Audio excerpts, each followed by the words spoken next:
Hello friends, मैं हूं अजीज। आप देख रहे हैं मूवी स्टॉक चैनल, जिस पर आज मैं रिव्यू करने वाला हूं नेटफ्लिक्स पर रिलीज हुई एनिमेटेड जैक स्नाइडर की प्रोड्यूस और कुछ एपिसोड्स की डायरेक्ट की गई सीरीज ट्विनलाइट्स ऑफ द गॉड को, जिसके असल मायने में शो रनर है जे ओलिवर, जिन्हें अगर आप नहीं पहचानते तो उनके काम को तो डेफिनेटली आप जानते ही होंगे, जिन्होंने डीसी के यूनिवर्स की जितनी भी पुरानी एनिमेटेड जो काफी शानदार से यूनिवर्स की फिल्म बनाई गई थी, उन्हीं की देन है। यानी कुल मिलाकर के देखा जाए तो शो रनर काफी ही ज्यादा अच्छे हैं, जिनके विजन पर ट्रस्ट करते हुए खास करके जैक स्नाइडर का नाम जब शो के साथ में जुड़ जाए तो मैं बहुत ही ज्यादा एक्साइटेड था। और फिर क्या था, जब इस सीरीज के टीजर निकल कर आने लगे, वो भी इसके एनिमेशन स्टाइल के साथ, तभी मैंने ये बात ठान ली थी कि मुझे ये सीरीज देखनी है। और हाँ, काम के चलते तो ये चीज तो करनी ही है, लेकिन अब उन्हीं सभी की राह पर चलते हुए सबसे पहले आ जाए सीरीज की कहानी पर, तो कहानी सिगरेट के कैरेक्टर पर फोकस करती है, जो अपने परिवार की मौत का बदला लेना चाहती है, वो भी थंडर गॉड हिमसेल्फ यानी कि थॉर से। यानी आपको इस शो में नॉर्थ मैथोलॉजी का एक अच्छा खासा फ्लेवर या फिर कहूँ काफी हैवी डोज देखने मिलेगा, जिसकी हाँ मैं कहूंगा कि आपको अच्छी खासी जानकारी तो होनी ही चाहिए, जो कि गॉड ऑफ वॉर के गेम खेलने वालों फैंस को तो अच्छी तरीके से पता ही होगा, खास करके नाम जब इस सीरीज में लिए जाएंगे तो, क्योंकि यहाँ पर कैरेक्टर्स की डिजाइन को बहुत ही ज्यादा चेंज करते हुए जैक स्नाइडर ने अपना ही फ्लेवर डाला है। और वो कहते हैं ना कि जैसे हमने इन भगवानों को अब तक अपनी कहानी में जितना ज्यादा सैनिटाइज वर्जन में देखा है, ये सीरीज उसे बिल्कुल ही अलग करते हुए अपने ट्रैक पर बिल्कुल प्रॉपर तरीके से ले जाती है। हाँ, लेकिन वो नेटफ्लिक्स के तड़के के साथ, जिस चीज की वो कहते हैं ना कि अब तो आदत सी है मुझको, कुछ उसी वाला हाल हो गया है। क्योंकि दूसरी तरफ एगेथा को लेकर के जहाँ पर शो रनर ने विचेस को क्वेर से कंपेयर कर दिया था, तो यहाँ पर नेटफ्लिक्स वालों ने वो कारनामा कर दिखाया है। यानी इस शो में आपको विचेस के नाम पे एक ट्रांस देखने मिलेगा, जो कि यहाँ अपनी आइडेंटिटी में खुद को औरत मानती है। लेकिन खैर, इन सब से हटकर ये भी बात बता दूं कि आप इस शो को फैमिली के साथ नहीं देख सकते, जिसकी हिंदी डबिंग कमाल की है। और इस पूरी सीरीज में है टोटल 8 एपिसोड्स, और हर एक एपिसोड्स की लेंथ ऑलमोस्ट 30 से 40 मिनट के आसपास की है। यानी ये शो आपका ठीक ठाक सा टाइम लेता है, जो कि अब आपको इस शो पर देना भी चाहिए या नहीं। चलिए उन सारी की सारी डिटेल्स पर बात करेंगे, लेकिन हाँ, इंट्रो के बाद जिससे पहले बनेगी मेरी छोटी मोटी सी रिक्वेस्ट, जो की है इस चैनल को सब्सक्राइब, वीडियो को लाइक और शेयर करने की तो कर लो।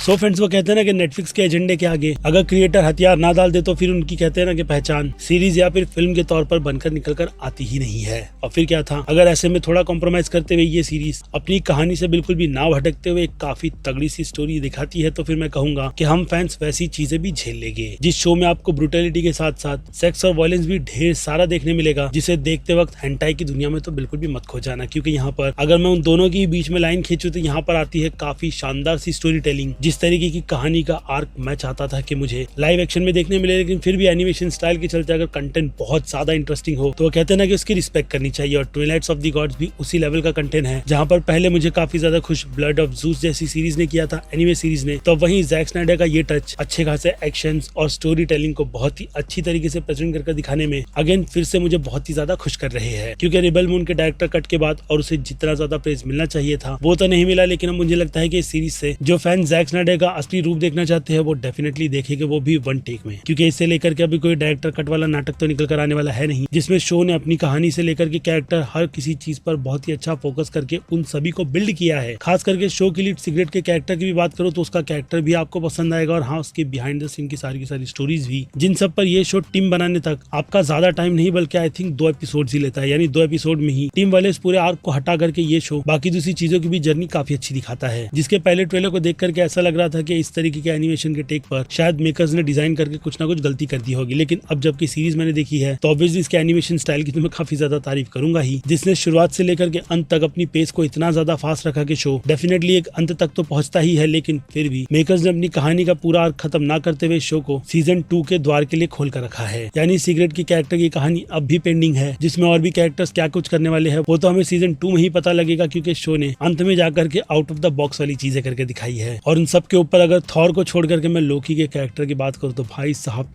क्या कैरेक्टर बिल्ड किया है, जिस कैरेक्टर की पहले ही मार्वल की तरफ से एक ऐसी दुनिया बना करके रख ली गई है कि लोग इस कैरेक्टर को बुरा होने के बावजूद भी बहुत ज्यादा पसंद करते हैं। और गेस व्हाट, इस शो में भी आपको इस कैरेक्टर का आर्क बिल्कुल ही उसी लेवल का दिखाया जाता है, लेकिन बहुत ज्यादा डार्क, क्योंकि इस वर्ल्ड में भगवान भी दूध के धुले नहीं है। जिनके वो कहते हैं ना कि एक्शन का रिएक्शन क्या निकल कर आएगा, ये शो उन सब पर भी भाई बहुत ही अच्छी तरीके से अपनी इस जर्नी में फोकस करता है, ताकि अब इस शो में दिखाए गए हर एक कैरेक्टर को बहुत ही अच्छी तरीके से समझ पाओ। इसके अलावा कुछ कैरेक्टर्स को लेकर के वो कहते हैं ना कि थोड़ा इमोशनल कार्ड भी खेला गया है, जो कुछ मामले में में काफी ज्यादा अच्छा वर्क करेगा, जिसके हर एक कैरेक्टर के बारे में बैठ करके मैं तो आपको इस वीडियो में बता नहीं सकता। बाकी हिंदी डबिंग से लेकर के इसकी इंग्लिश डब में भी वॉइस एक्टर्स का काम काफी ज्यादा अच्छा है, इसलिए अब वो जिम्मेदारी तो मैं आपको देता हूँ जो कि आप इस शो को देख करके बहुत ही अच्छी तरीके से पता लगा भी लोगे। यानी कुल मिलाकर के देखा जाए तो ये शो आपको मुझे लगता है कि अपनी मस्ट वॉच की कैटेगरी में डालकर रखना चाहिए, और इस हफ्ते आप काफी कुछ अच्छा बैंगर देख करके खत्म करना चाहते हो तो फिर ये सीरीज उस लिस्ट में टॉप पर आएगी। जिनसे हटकर अब सीधे शो की रेटिंग्स की बात की जाए तो काफी ब्रूटल एक्शन के लिए मैं इस शो को 5 में से 3.5 स्टार की रेटिंग दूंगा। तो वहीं कॉमेडी की बात की जाए तो कॉमेडी का टच इस शो में बहुत ही माइनर सा है, जिस पर उतनी भी ज्यादा हंसी नहीं आती, लेकिन 5 में से आधा स्टार सही रहेगा क्योंकि पूरे शो का टोन ही डार्क है। जिसके बाद बात करें ड्रामा की तो जैसे कि मैंने कहा कहानी बहुत ही शानदार है, जिसे मैं डेफिनेटली 5 में से 3.5 स्टार की रेटिंग दूंगा। तो वहीं शो के सस्पेंस की बात की जाए तो हाँ, शो में ट्विस्ट एंड टर्न्स भी बहुत ज्यादा अच्छे हैं, जिनमें से कई चीजों को आप प्रेडिक्ट नहीं कर पाओगे, इसलिए उस हिसाब से ये शो सस्पेंस की इस कैटेगरी में 5 में से 3.5 स्टार की रेटिंग लेगा। तो वहीं अब इस शो के हॉरर थ्रिल की बात की जाए तो शो में हॉरर के तड़के के साथ साथ थ्रिल के एलिमेंट भी है, जो डेफिनेटली इस शो को इस कैटेगरी में 5 में से 2.5 स्टार की रेटिंग दिलाएगी। जिसके बाद बात करें मास ऑडियंस की तो हाँ, मास ऑडियंस को ये शो काफी ज्यादा पसंद आएगा, जो डेफिनेटली इस शो को A+ की कैटेगरी में रखेगी। तो वहीं बात की जाए क्रिटिक्स की तो हाँ, क्रिटिक्स को भी ये शो पसंद आएगा, जो कि डेफिनेटली शो को मेरे हिसाब से तो एक ही कैटेगरी में रखेंगे। जिनसे उतना भी ज्यादा ना एग्री होते हुए मैं इस शो को A- की कैटेगरी में रखूंगा। और फिर से आपको याद दिला दूं कि नेटफ्लिक्स पर हिंदी डब के साथ काफी अच्छा सा एनिमेशन शो रिलीज किया गया है, जिसकी पूरी डिटेल मैंने आपको इस वीडियो में बिल्कुल ही स्पॉइलर फ्री प्रोवाइड की है। बाकी डिस्कशन के लिए सोच रहा हूँ कि ऑडियंस की जानी कि आपके साथ बैठ करके मूवी स्टॉक पर इंटरेक्ट करूँ, इसलिए डिस्क्रिप्शन में दिए गए डिस्कॉर्ड के लिंक को भी फॉलो कर लेना, ताकि आप और हम बैठ करके इस शो पर अच्छे से बात कर सके। बाकी फिर क्या वक्त बनता है इस वीडियो को यहीं पर दी एंड करने का। इसके अलावा मैं हूँ Aziz, movie stock channel like share subscribe भूलना मत। मिलूंगा जल्दी दूसरी किसी वीडियो में। Till then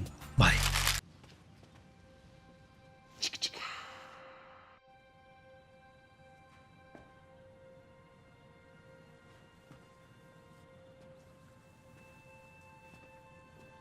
You're still here. It's over. Go home.